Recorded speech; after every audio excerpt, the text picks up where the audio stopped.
এই সংসারের সবথেকে বড় সুখ কি? কেউ বলবেন নিজের লক্ষ্য প্রাপ্ত করা, কেউ বলবেন ধন উপার্জন করা, কেউ বলবেন নিদ্রাই সবথেকে বড় সুখ, কেউ বলবেন রাজ্য লাভ করা, আবার কেউ বলবেন মাতার হাত থেকে খাবার খাওয়া, আদি ইত্যাদি। কিন্তু যদি সত্যি কথা বলি, এই সংসারের সবথেকে বড় সুখ হলো সেবা করা। কখনো কাউকে সেবা করে দেখুন।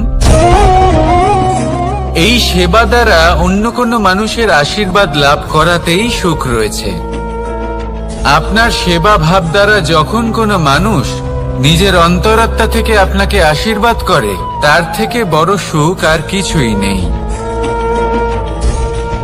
কারণ প্রত্যেক মানুষের মধ্যে ঈশ্বর বাস করেন। নরের সেবাই হলো নারায়ণের সেবা। নিষ্কাম সেবা করাই হলো সবথেকে বড় সুখ। তাই নিজের অন্তরে সেবার এই ভাব জাগ্রত করুন। যে সুখের কথা আমি বলছি, সেই সুখ অনুভব করেই দেখুন। এই মন সুপ্রসন্ন হয়ে বলবে, রাধা রাধা। মানুষের এই জীবন, মানুষ জন্ম নেয়, একটা নির্দিষ্ট সময়ের পরে এই সংসার ত্যাগ করে চলেও যায়। এবার শুধু এটাই আবশ্যক নয় যে এই জীবনকালকে আপনি যাপন করবেন, শুধু এটাই গুরুত্বপূর্ণ নয়। আবশ্যক এবং গুরুত্বপূর্ণ হলো এটা যে এই জীবনকালে আপনি এমন কিছু করেন যাতে এই সংসারের মঙ্গল হয়, যাতে এই সংসার আপনাকে মনে রাখে, আপনার থেকে প্রেরিত হয়, আপনার মতো হতে চায়। প্রত্যেক বছর আপনার জন্মতিথির অপেক্ষা করে, এমন ভাবে আপনার জন্মদিন পালন করে যাতে সেটা মহোৎসবের আকার ধারণ করে। এবার এই জন্মদিন এমনি এমনি মহোৎসবে পরিণত হয় না। তখন হয় না যখন কোনো ব্যক্তি রাজার রূপে বা কোনো গোয়ালার রূপে জন্মগ্রহণ করে। তখন পরিণত হয় যখন একজন মানুষ জন্মগ্রহণের পরে এই সংসারকে কোনো শিক্ষা দিয়ে যান। কিভাবে একজন মানুষ গোয়ালা থেকে রাজা হতে পারে, কিভাবে একজন মানুষ অসত্য থেকে সত্যের পথে চলতে শুরু করেন, অধর্ম থেকে ধর্মের পথে চালিত হতে পারেন, কিভাবে অন্ধকার থেকে প্রকাশের দিকে যেতে পারেন, কিভাবে নিজের আত্মাকে পরমাত্মার সাথে মিলিত করতে পারেন। তা সে রামনবমী হোক বা জন্মাষ্টমী হোক, তাদের জীবনের সাথে জড়িত প্রত্যেক মুহূর্ত একটা পরবের আকার ধারণ করে। তাহলে আপনিও এইভাবে নিজের জীবন যাপন করতে থাকুন। এই সংসারে শুধু ভালোবাসা বিতরণ করুন, কিছুটা এমন ভাবে বিতরণ করুন যাতে আপনি এই সংসার থেকে চলে যাওয়ার পরেও এই সংসারে আপনি শুধুই ভালোবাসা বিতরণ করতে পারেন। যদি আপনি এরকম করেন, সংসারকে প্রেরণা দেন, তাহলে আপনার জীবনও রাধা কৃষ্ণের প্রেমের মতোই অলৌকিক এবং দৈব হয়ে উঠবে। আসুন আর আমার সাথে ভালোবেসে বলুন, রাধা রাধা। আপনি এটা শুনে থাকবেন যে ছোট্ট একটা বালক, সে ঈশ্বরের প্রতিরূপ হয়। কিন্তু এমন কেন বলা হয় তা কি আপনি কখনো ভেবে দেখেছেন? আমি আপনাকে বলছি। কোন একটা ছোট্ট বালককে দেখুন, সে কি করে? সকলকে সমান চোখে দেখে। ওর মনে না কোনো ছলনা রয়েছে, না কোনো কপটতা, না অহংকার রয়েছে, আর না কোনো বিষয় নিয়ে কোনো চিন্তা। সকলকে সে সমান চোখে দেখে আর নিজের মধ্যেই প্রসন্ন থাকে, সকল বিকার থেকে মুক্ত। এগুলোই তো সেই গুণ সেই বালকের মধ্যে, যা হলো ঈশ্বর স্বরূপ। এবার ভেবে দেখুন, যদি প্রত্যেকটা মানুষ এই ছোট বালকের মতো সেই সব গুণ নিজের মধ্যে জাগ্রত করে তোলে, তাহলে কি হবে? তারাও ঈশ্বর তুল্য হয়ে উঠবে। তাই আপনিও এটাই করুন। নিজের মনকে বিকার মুক্ত করুন সেই ছোট্ট বালকের মতো। মনের মধ্যে না কোনো চিন্তা রাখবেন, না মোহ, না ক্রোধ, না কোনো রকমের ছলনা বা কপটতা। সবাইকে সমান চোখে দেখুন আর নিজের মনেই প্রসন্ন থাকতে শিখুন।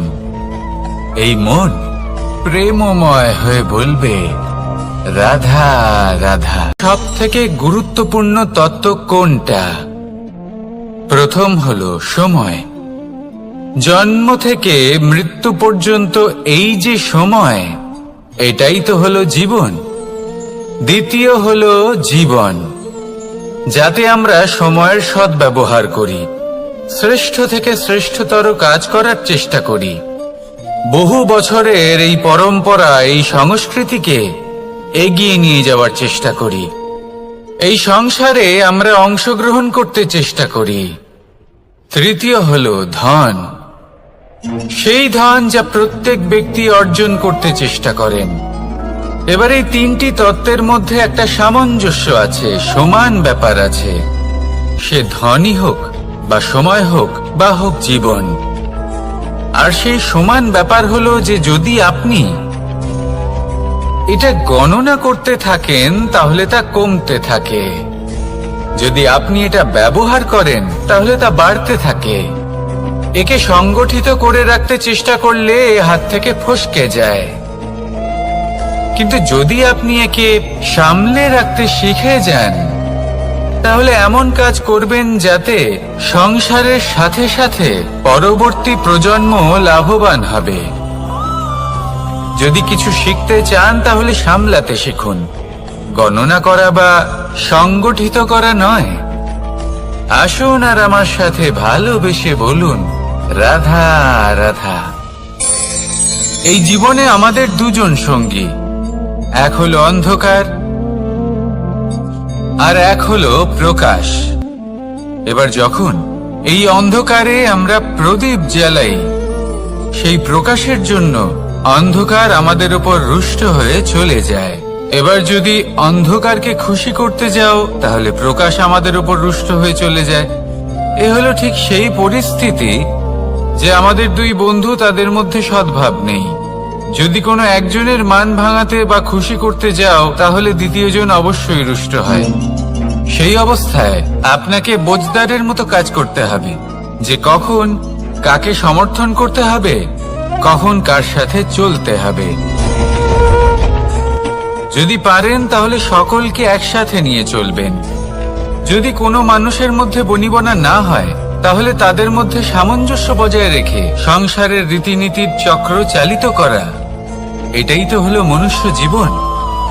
এবার এটা কিভাবে করা সম্ভব? শুধুমাত্র প্রেমের দ্বারা। তাহলে এইভাবেই সবাইকে প্রেমের দ্বারা বেঁধে রাখুন আর আমার সাথে ভালোবেসে বলুন, রাধা রাধা। কিছু মানুষ বড়ই বিচিত্র হন, এমন ভাবে জীবনযাপন করেন যেন তাদের কোনোদিন মৃত্যুই হবে না। নিজেদের অহংকারের বশে একটা কথা ভুলে যান যে যতই তারা নিঃশ্বাস নিচ্ছেন, যতই তারা জীবনযাপন করছেন, ততই তারা মৃত্যুর দিকে এগিয়ে চলেছেন। কারণ আমাদের এই জীবন তার নিঃশ্বাসের উপর নির্ভরশীল। নিঃশ্বাস চলছে মানে জীবন চলছে। নিঃশ্বাস যদি থেমে যায় তাহলে জীবনও থেমে যাবে। আমাদের জীবনের প্রদীপ যে কোনো মুহূর্তে নিভে যেতে পারে, আর কত সময় বাকি রয়েছে সেই বিষয়ে আমাদের কোনো ধারণাই নেই। তাই যে মুহূর্ত আমরা এখন যাপন করছি সেটার সদ্ব্যবহার করে নেওয়া যাক, কোনো শুভ কর্ম করে নেওয়া যাক, এমন কোনো কর্ম যার দ্বারা আমাদের ব্যক্তিত্বতে এমন এক চমক আসে যে আমাদের মৃত্যুর পরেও এই সংসার আমাদের চিরস্মরণীয় করে। কারণ একটা কথা ঠিক, মৃত্যু হলো একটা অটল সত্য, তাকে মেনে নিতেই হবে, স্মরণীয় করে রাখতেই হবে। যে সময় আছে তার সদ্ব্যবহার করুন আর আমার সাথে ভালোবেসে বলুন, রাধা রাধা। মানুষের জীবন বড়ই বিচিত্র হয়। যেই মুহূর্তে জন্ম নেয় একটা প্রতিস্পর্ধায় প্রবেশ করতে থাকে। মানুষ জন্ম নেয় আর প্রতিস্পর্ধা শুরু হয়ে যায় ভাই এবং বোনের মধ্যে সর্বশ্রেষ্ঠ হবার, সবার থেকে এগিয়ে থাকার। তারপরে সে যায় গুরুকুলে। নিজের বন্ধুদের মধ্যে সর্বশ্রেষ্ঠ হওয়ার প্রতিস্পর্ধা শুরু হয়। এবার সেখান থেকে বাইরে বেরিয়ে সংসার জীবনে প্রবেশ করে ধন উপার্জনের প্রতিস্পর্ধা শুরু হয়। তা সে যুদ্ধই হোক বা কলা হোক, এই প্রতিস্পর্ধা কখনোই আমাদের পিছু ছাড়ে না। তাই যদি প্রতিস্পর্ধা করতেই হয়, তাহলে আমরা মানুষকে সাহায্য করার প্রতিস্পর্ধা কেন করব না?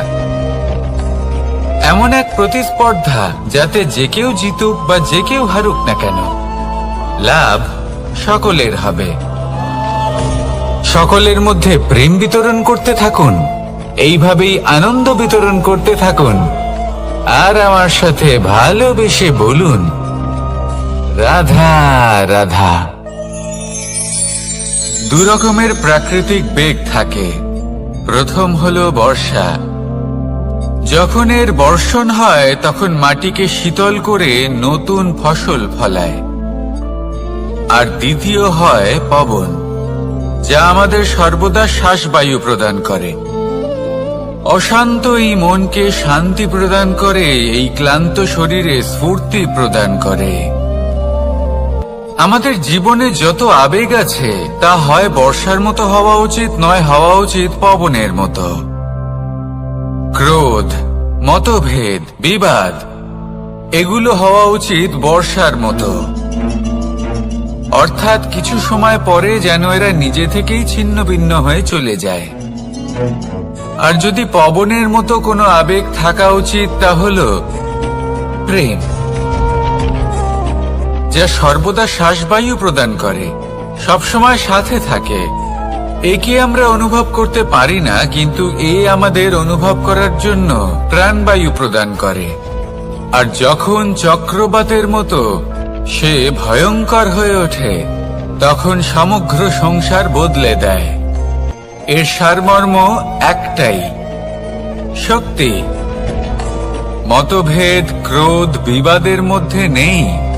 শক্তি যদি থাকে, তা আছে প্রেমের মধ্যে। তাই এই প্রেমকে মনের মধ্যে রাখুন আর আমার সাথে বলুন, রাধা রাধা। প্রত্যেকটা মানুষ আলাদা হয় আর অত্যন্ত বিশেষও হয়। প্রত্যেক মানুষ ভিন্ন ভিন্ন পরিবেশে পালিত হয়, বড় হয়। প্রত্যেকের নিজস্ব চিন্তা ভাবনা থাকে, নিজস্ব বিচারধারা থাকে। যখন অনেক ভিন্ন বিচারধারা একত্রিত হয়ে যায়, তখন শুরু হয় বিবাদ। এবার এই বিবাদের সময় আপনি দেখবেন, দুই ব্যক্তি যাদের মধ্যে এই বিবাদ হচ্ছে, সবসময় এটা প্রমাণ করতে চান যে তার সামনের ব্যক্তি এবং তার ভাবনা, তার বিচারধারা বা তার বক্তব্য হলো অনুচিত। এবার এটাই যদি প্রেমপূর্বক রূপে আপনি ভেবে দেখতে চেষ্টা করেন যে সামনের ব্যক্তিটির বক্তব্য, তার মানসিকতা আসলে কি, তাতে উচিত ঠিক কি, সেটা আমরা বুঝতে পারি। একদিকে হলো এই বিবাদ, যা আপনাকে সামনের ব্যক্তিটিকে অনুচিত প্রমাণ করতে বাধ্য করে। আর অন্যদিকে হলো প্রেম, যা সামনের ব্যক্তিটির যুক্তি বুঝতে সাহায্য করে, তাতে উচিত কি রয়েছে সেটা বুঝতে বাধ্য করে, তাকে মহান হয়ে ওঠার পথে অগ্রসর হতে বাধ্য করে। তাই এই বিবাদকে ত্যাগ করুন আর প্রেমকে আপন করে নিন, আর এই প্রেম ভাব নিয়ে বলুন, রাধা রাধা। এই সংসারে বড়ই বিচিত্র এক শব্দ আছে, মূল্য। এর প্রয়োগ আমরা জীবনেও করে থাকি, আবার ব্যবসাতেও করে থাকি। একজন উদ্যোগপতি সবসময় বলেন, ব্যবসার মূল্য সবসময় উচ্চমান হওয়া উচিত, তাতে লাভ বেশি। অন্যদিকে আরেকজন ব্যক্তি যিনি পরোপকারী, যিনি ঈশ্বরের দর্শনের অভিলাষী, তিনি বলেন জীবনের মূল্য সবথেকে উচ্চমান হওয়া উচিত। অনেক সময় মানুষ কি করে থাকেন, ব্যবসার এই মূল্য তা উচ্চতার শিখরে পৌঁছানোর লোভে জীবনের মূল্য নামিয়ে ফেলেন, যেখানে এই সমগ্র সংসার প্রেমের দ্বারা চালিত হয়। প্রেমই হলো এই সংসারের আধার। এবার যদি আপনি প্রেম করতে শিখে যান, তাহলে ব্যবসাতে নিশ্চিত রূপে লাভের সাথে সাথে কীর্তি এবং যশ লাভও করতে পারবেন। তা আমি নিশ্চিত রূপে বলতে পারি, কারণ ব্যবসাতে ওঠা নামা এসব চলতেই থাকে। জীবনকে আপনি যদি একবার উচ্চতায় নিয়ে যেতে পারেন, তাহলে তা কখনোই নামবে না। আসুন আর আমার সাথে ভালোবেসে বলুন, রাধা রাধা। যা বাধা দেয় তা হলো অবরোধ, যা এগিয়ে নিয়ে যায় তা হলো বিকাশ, আর যা ভাগ করে দেয় তা হলো গুণ। আপনি সবাইকে আনন্দ দিন, তার বদলে আপনিও আনন্দ পাবেন। আপনি সবার মধ্যে প্রেম ছড়ান, আপনিও তার বদলে প্রেমই পাবেন। এই দেখুন না, মেঘেদের দেখুন। এই যে মেঘ, এই মেঘের গুণ এইটা নয় যে এরা জল সংগ্রহ করে রাখে। এদের গুণ হলো এটাই যে এই মেঘ সকলের মধ্যে জল ভাগ করে দেয়। ধরিত্রীর এবং জগতের তৃষ্ণা নিবারণ হয়। সূর্য, সূর্যের গুণ এইটা নয় যে সে সব থেকে বেশি তেজস্বী। তার গুণ হলো এটাই যে সে নিজের তেজ সবার মধ্যে ভাগ করে দিতে পারে। ঠিক সেইভাবেই জীবনে আনন্দ, উল্লাস, প্রেম এই সব কিছুই ভাগ করে নিতে শিখুন। এটাই হলো একটা গুণ, আর তার বদলে আপনি দ্বিগুণ আনন্দ, দ্বিগুণ উল্লাস, দ্বিগুণ প্রেম অবশ্যই পাবেন। যদি আপনি এই সবকিছু নিজের কাছেই জমিয়ে রাখেন, তাহলে আপনি নিজের বিকাশে নিজেই বাধা দেবেন। আসুন আর আমার সাথে ভালোবেসে বলুন, রাধা রাধা। আপনি কখনো মাখনের হাঁড়ি ভেঙেছেন? কত আনন্দ পাওয়া যায়। এই মাখনের হাঁড়ি ভাঙলে পুরো মাখন আমাদের গায়ে এসে পড়ে আর মন উচ্ছ্বসিত হয়ে ওঠে। কিন্তু তার জন্য বালগোপালদের কত চেষ্টা করতে হয় সেটা কখনো ভেবে দেখেছেন? প্রথমে বড়ই পরিশ্রম করে একের ওপর এক সাবধানে ওপরে চড়তে হয়, তারপরে ভারসাম্য বজায় রাখতে হয়, পড়ে গেলে হবে না। তারপর এই হাতের দ্বারা সেই মাখনের হাঁড়ি ভাঙতে হয়, তখন মাখন পড়ে। এবার এরকমই কিছু আমাদের জীবনে আমাদের সাথেও হয়। এবার আপনি বলবেন যে মাখনের হাঁড়ি ভাঙার এই প্রক্রিয়া, তার সাথে জীবনের কি সম্পর্ক থাকতে পারে? আসলে আমাদের মনের মাঝেও একটা হাঁড়ি রয়েছে, অহংকারের হাঁড়ি। আর এই অহংকারের হাঁড়ি যখন ভেঙে যায়, তখন প্রসন্ন হবার আনন্দ চতুর্দিকে ছড়িয়ে পড়ে। এই মন, এই আত্মা, এই দুই প্রসন্ন হয়ে যায়। কিন্তু তার জন্য আপনাদেরকেও বালগোপালের মতো চেষ্টা করে যেতেই হবে, ভারসাম্য বজায় রাখতেই হবে মনের মাঝে এবং এই বুদ্ধিতে, ভালো এবং মন্দের মধ্যে, লোভ এবং পরমার্থের মধ্যে। আর তারপর নিজে হাতে অহংকারের এই হাঁড়ি ভেঙে দিতে হয়। দেখুন, যদি ঈশ্বরের সঙ্গ লাভ করতে চান, তাহলে অহংকারের এই হাঁড়ি ভাঙতেই হবে। আসুন আর আমার সাথে ভালোবেসে বলুন, রাধা রাধা। মুঠো হাতের শক্তি বেশি, মুঠো খুললেই তা দুর্বল। তা এমন কি থাকা উচিত এই বন্ধ মুঠোয় যা লাখের সমান? মানসিকতা এবং স্বপ্ন। মানুষ জন্মগ্রহণ করে, তার মানসিকতা সময়ের সাথে উন্নত হয়। মানসিকতা অনুযায়ী সে স্বপ্ন দেখে, আর সেই স্বপ্ন সার্থক করতে সে পরিশ্রম করতে থাকে। কিন্তু খুব গুরুত্বপূর্ণ একটা কথা আছে যা আপনার মনে রাখা উচিত। আপনার এই মানসিকতা, আপনার এই স্বপ্ন, তা যেন আপনার নিয়ন্ত্রণে থাকে। আপনার বন্ধ মুঠোয় যেন এর লাগাম থাকে, আপনি যেন এর প্রভু হন। যদি তা হয় তবেই আপনি লাভবান হবেন। যদি এরা আপনাকে নিয়ন্ত্রণ করতে থাকে, যদি আপনার মুঠো খুলে যায়, না পথ আপনার নিয়ন্ত্রণে থাকবে, না মানসিকতা থাকবে, না স্বপ্ন নিয়ন্ত্রণে থাকবে। আর যদি তাই হয় তাহলে আপনি আপনার ভবিষ্যৎ নষ্ট করে ফেলবেন। তাই নিয়ন্ত্রণ করতে শিখুন নিজের বিচার বুদ্ধি, নিজের মানসিকতা, নিজের স্বপ্নকে। নিজের এই স্বপ্ন পূরণ করুন আর আমার সাথে ভালোবেসে বলুন, রাধা রাধা। এই সংসারের সব থেকে কঠোর ধাতুর মধ্যে একটি হলো লোহা। লোহা দিয়ে আমরা অনেক অস্ত্র শস্ত্র লাভ করি, অনেক বস্তুও লাভ করি। এবার এই লোহাকে কাটার জন্য, একে কোনো আকার দেওয়ার জন্য কি প্রয়োগ করতে হয়? লোহা। এবার এই কথাটা আমরা সকলেই জানি যে লোহার দ্বারাই লোহাকে কাটতে হয়। এবার এই কথা আমি আপনাকে কেন বলছি? এরপরে খুব বড় একটা প্রশ্ন আসে, যা খুব বড় শিক্ষা দিয়ে যায়।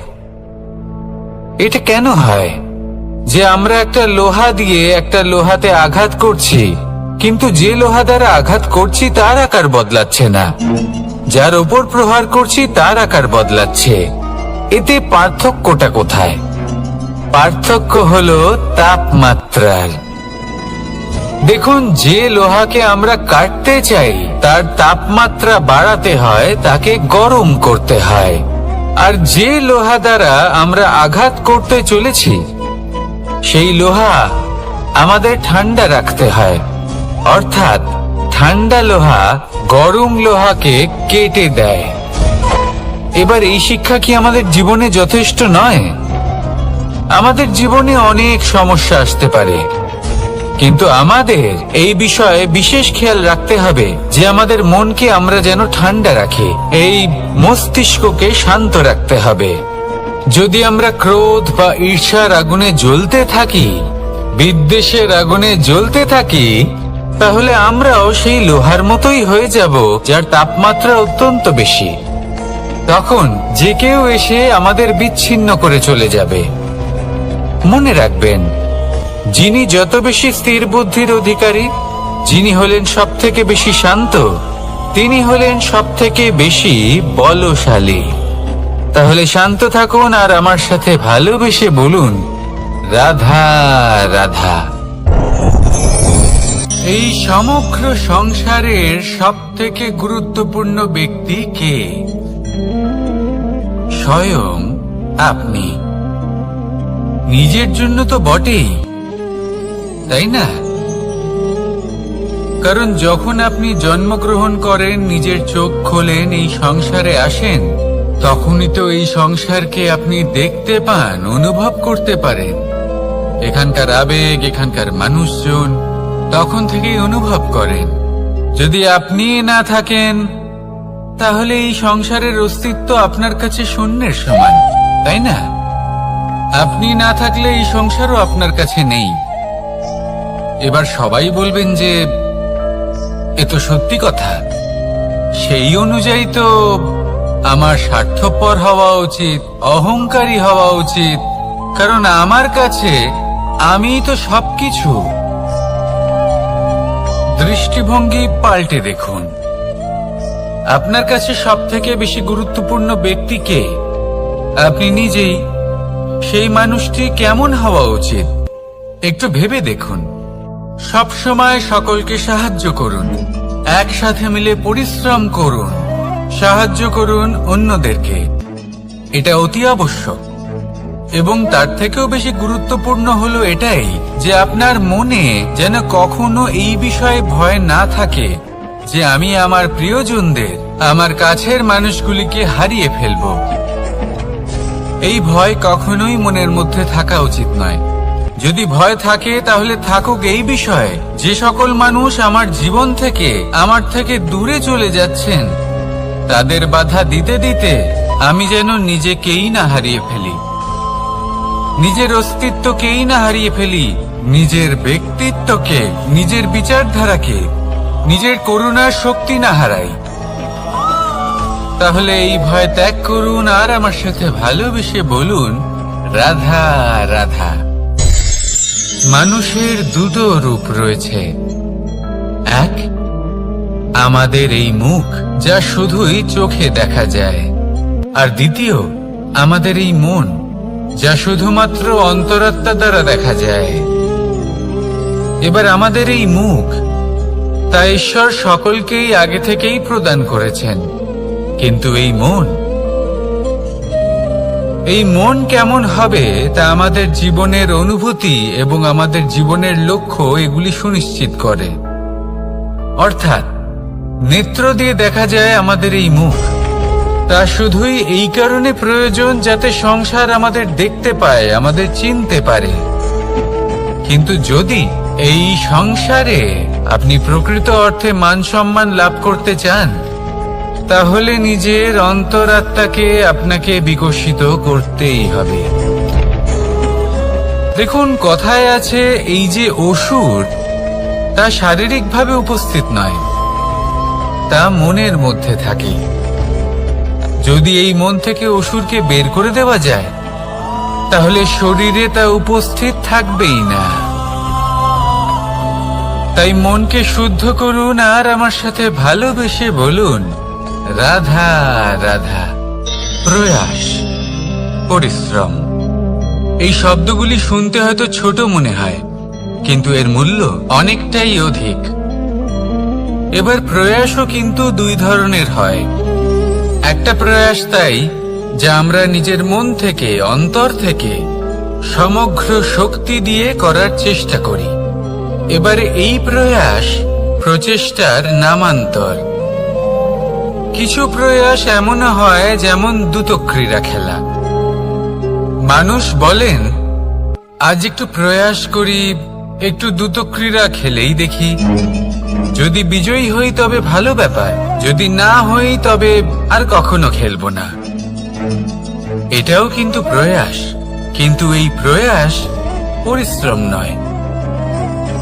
পাণ্ডবদের দেখুন, ওনারা যখন পরিশ্রম করেছিলেন তখন খাণ্ডবপ্রস্থকেও ইন্দ্রপ্রস্থ বানিয়েছিলেন। দ্রুতক্রীড়া খেললেন, সেই মুহূর্তেই ইন্দ্রপ্রস্থ হারিয়ে ফেললেন। পরিশ্রম করলেন, সগৌরবের রাজা হলেন। দ্রুতক্রীড়া খেললেন, তখন এক মুহূর্তে রাজা থেকে নিঃস্ব হয়ে গেলেন। সারমর্ম এটাই যে দ্রুতক্রীড়া কখনো কখনো আপনার মিত্র হতে পারে, কখনো সে আপনাকে বিজয়ী করতে পারে, কিন্তু প্রয়াস এবং পরিশ্রম যখন একসাথে মিলিত হয় তখন তা সর্বদাই আপনার সাথে থাকে। প্রয়াস করতে থাকুন, পরিশ্রম করতে থাকুন, আর আমার সাথে ভালোবেসে বলুন, রাধা রাধা। মানুষ কখনো কখনো সময়কে নিয়ন্ত্রণ করতে চেষ্টা করে, কখনো কখনো সময়ের গুরুত্ব বুঝতে পারে না। এটা ভাবে যে এই কিছু মুহূর্ত কেটে যাক, একে অতিবাহিত করি, তাহলে কি বা হবে, কয়েকটা মুহূর্ত মাত্র। কিন্তু তা নয়। আজকের একটা মুহূর্ত ভবিষ্যতের অনেক বড় পরিবর্তনের ভিত হতে পারে। আজকের একটা মুহূর্ত আপনার ভবিষ্যৎকে উজ্জ্বল করে তুলতে পারে। সেই জন্য ছোট ছোট মুহূর্তগুলিকে অদেখা করবেন না। সময়কে কাজে লাগান, পূর্ণরূপে কাজে লাগান। এবার যদি আপনি কাউকে সাহায্য করতে চান আর সেই কারণেই যদি থেমে থাকেন, তাহলে ঠিক আছে, কারণ আপনি কাউকে সাহায্য করে তার জীবনকে আরো ভালো করে তুলতে চাইছেন, আরো শ্রেষ্ঠ করতে চাইছেন। এই পুণ্য, এই কর্ম ফিরে আপনার কাছেই আসবে আর আপনার জীবনকে শুভ করে তুলবে। কিন্তু যদি আপনি আলস্যের কারণে থেমে থাকেন এবং কিছুই না করেন, সময় নষ্ট করেন, তাহলে কিন্তু একটাই ঘটনা ঘটবে, আপনার ভবিষ্যৎ বিপদগ্রস্ত হয়ে পড়বে, আর কিছুই নয়। সেই জন্য এটা বোঝা প্রয়োজন যে কখন থামতে হবে এবং কেন থামতে হবে। যদি আপনার থামার কারণ এবং সময় অনুচিত হয়ে থাকে, তাহলে আপনার ভবিষ্যৎ কখনোই উচিত হতে পারে না। সেই জন্য সময়কে সম্মান করুন আর পূর্ণ ব্যবহার করতে শিখুন। আর আমার সাথে ভালোবেসে বলুন, রাধা রাধা। জীবনে সবসময় সেটা হয় না যা আমরা চাই, তেমন ভাবে হয় না যেমন ভাবে আমরা চাই। এবার তাতে আমরা দুঃখ পাই, নিরাশ হয়ে পড়ি, ভাগ্যকে দোষ দিই অথবা অন্য কাউকে বা নিজেকে। কিন্তু সত্যটা কি সেটা আমাদের জানতে হবে। এই সংসার নির্মিত হয়েছে পাহাড় দ্বারা এবং পাথর দ্বারা, তাই প্রত্যেক স্থানে ছোট ছোট ছোট ছোট নুড়ি পাথর তো অবশ্যই থাকবে। এগুলো এড়িয়ে যাওয়া সম্ভব নয়, আর এই কথাটা আমরা সকলে জানি। এবার এইভাবেই আমাদের জীবনে নানান রকমের সমস্যা লেগেই থাকে। এর হাত থেকে কোনোভাবেই নিস্তার পাওয়া সম্ভব নয়। একটা সমস্যা এড়াতে যান, দ্বিতীয় চলে আসবে, দ্বিতীয় সমস্যা এড়াতে যান, তৃতীয় চলে আসবে। কিন্তু সমস্যা জীবনে থাকবেই, আর আপনাকে সাহায্য করার জন্যই থাকবে কোনো না কোনো রূপে। আপনার চারপাশে পাথর আছে, এটা আপনার উপর নির্ভরশীল আপনি কি করবেন, কোন পথে অগ্রসর হবেন এবং কিভাবে অগ্রসর হবেন।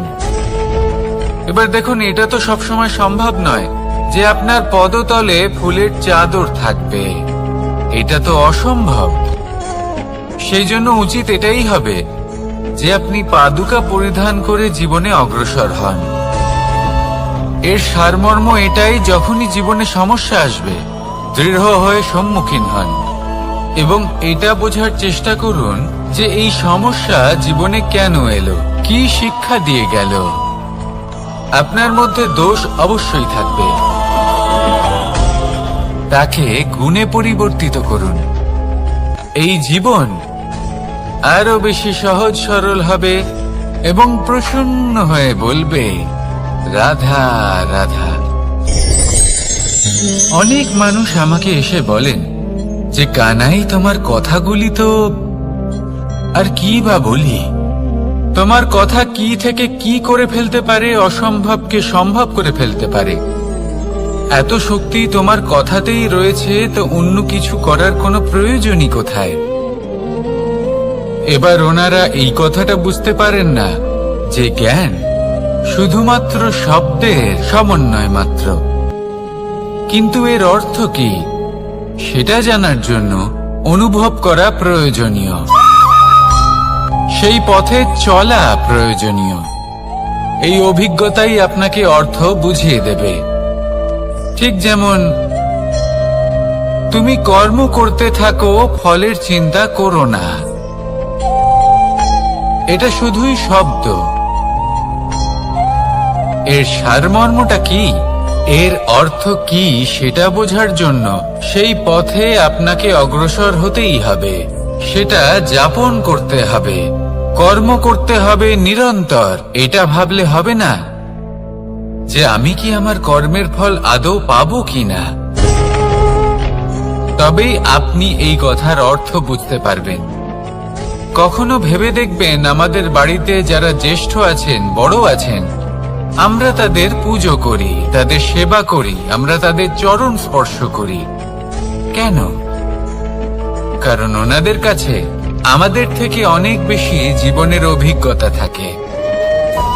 জীবনে শুধুমাত্র জ্ঞান শোনাটা প্রয়োজনীয় নয়, তা বুঝতে পারা প্রয়োজনীয়। তা যদি যাপন করেন তবেই অভিজ্ঞতা হবে, তবেই প্রকৃত অর্থ বুঝতে পারবেন। তাহলে জ্ঞান শুধু শুনবেন না, বুঝুন, তাকে আচরণে আনুন এবং আমার সাথে ভালোবেসে বলুন, রাধা রাধা। এই সংসারের সব থেকে গুরুত্বপূর্ণ তত্ত্ব কোনটা? প্রথম হলো সময়। জন্ম থেকে মৃত্যু পর্যন্ত এই যে সময়, এটাই তো হলো জীবন। দ্বিতীয় হলো জীবন, যাতে আমরা সময়ের সদ্ব্যবহার করি, শ্রেষ্ঠ থেকে শ্রেষ্ঠতর কাজ করার চেষ্টা করি। বহু বছরের এই পরম্পরা, এই সংস্কৃতিকে এগিয়ে নিয়ে যাওয়ার চেষ্টা করি। এই সংসারে আমরা অংশগ্রহণ করতে চেষ্টা করি। তৃতীয় হলো ধন। সেই ধন যা প্রত্যেক ব্যক্তি অর্জন করতে চেষ্টা করেন। এবার এই তিনটি তত্ত্বের মধ্যে একটা সামঞ্জস্য আছে, সমান ব্যাপার আছে। সে ধনই হোক বা সময় হোক বা হোক জীবন। আর সেই সমান ব্যাপার হলো যে যদি আপনি এটা গণনা করতে থাকেন তাহলে তা কমতে থাকে, যদি আপনি এটা ব্যবহার করেন তাহলে তা বাড়তে থাকে। একে সংগঠিত করে রাখতে চেষ্টা করলে এ হাত থেকে ফসকে যায়, কিন্তু যদি আপনি একে সামলে রাখতে শিখে যান তাহলে এমন কাজ করবেন যাতে সংসারের সাথে সাথে পরবর্তী প্রজন্ম লাভবান হবে। যদি কিছু শিখতে চান তাহলে সামলাতে শিখুন, গণনা করা বা সংগঠিত করা নয়। আসুন আর আমার সাথে ভালোবেসে বলুন, রাধা রাধা। এই জীবনে আমাদের দুজন সঙ্গী, এক হলো অন্ধকার আর এক হলো প্রকাশ। এবার যখন এই অন্ধকারে আমরা প্রদীপ জ্বালাই, সেই প্রকাশের জন্য অন্ধকার আমাদের উপর রুষ্ট হয়ে চলে যায়। এবার যদি অন্ধকারকে খুশি করতে যাও তাহলে প্রকাশ আমাদের উপর রুষ্ট হয়ে চলে যায়। এ হলো ঠিক সেই পরিস্থিতি যে আমাদের দুই বন্ধু, তাদের মধ্যে সদ্ভাব নেই। যদি কোনো একজনের মান ভাঙাতে বা খুশি করতে যাও তাহলে দ্বিতীয়জন অবশ্যই রুষ্ট হয়। সেই অবস্থায় আপনাকে বোঝদারের মতো কাজ করতে হবে যে কখন কাকে সমর্থন করতে হবে, কখন কার সাথে চলতে হবে। যদি পারেন তাহলে সকলকে একসাথে নিয়ে চলবেন। যদি কোনো মানুষের মধ্যে বনিবনা না হয় তাহলে তাদের মধ্যে সামঞ্জস্য বজায় রেখে সংসারের রীতিনীতির চক্র চালিত করা, এটাই তো হলো মনুষ্য জীবন। এবার এটা কিভাবে করা সম্ভব? শুধুমাত্র প্রেমের দ্বারা। তাহলে এইভাবেই সবাইকে প্রেমের দ্বারা বেঁধে রাখুন আর আমার সাথে ভালোবেসে বলুন, রাধা রাধা। কিছু মানুষ বড়ই বিচিত্র হন, এমন ভাবে জীবনযাপন করেন যেন তাদের কোনোদিন মৃত্যুই হবে না। নিজেদের অহংকারের বশে একটা কথা ভুলে যান যে যতই তারা নিঃশ্বাস নিচ্ছেন, যতই তারা জীবনযাপন করছেন, ততই তারা মৃত্যুর দিকে এগিয়ে চলেছেন। কারণ আমাদের এই জীবন তার নিঃশ্বাসের উপর নির্ভরশীল। নিঃশ্বাস চলছে মানে জীবন চলছে। নিঃশ্বাস যদি থেমে যায় তাহলে জীবনও থেমে যাবে। আমাদের জীবনের প্রদীপ যে কোনো মুহূর্তে নিভে যেতে পারে, আর কত সময় বাকি রয়েছে সেই বিষয়ে আমাদের কোনো ধারণাই নেই। তাই যে মুহূর্ত আমরা এখন যাপন করছি সেটার সদ্ব্যবহার করে নেওয়া যাক, কোনো শুভ কর্ম করে নেওয়া যাক, এমন কোনো কর্ম যার দ্বারা আমাদের ব্যক্তিত্বতে এমন এক চমক আসে যে আমাদের মৃত্যুর পরেও এই সংসার আমাদের চিরস্মরণীয় করে। কারণ একটা কথা ঠিক, মৃত্যু হলো একটা অটল সত্য, তাকে মেনে নিতেই হবে, স্মরণীয় করে রাখতেই হবে। যে সময় আছে তার সদ্ব্যবহার করুন আর আমার সাথে ভালোবেসে বলুন, রাধা রাধা।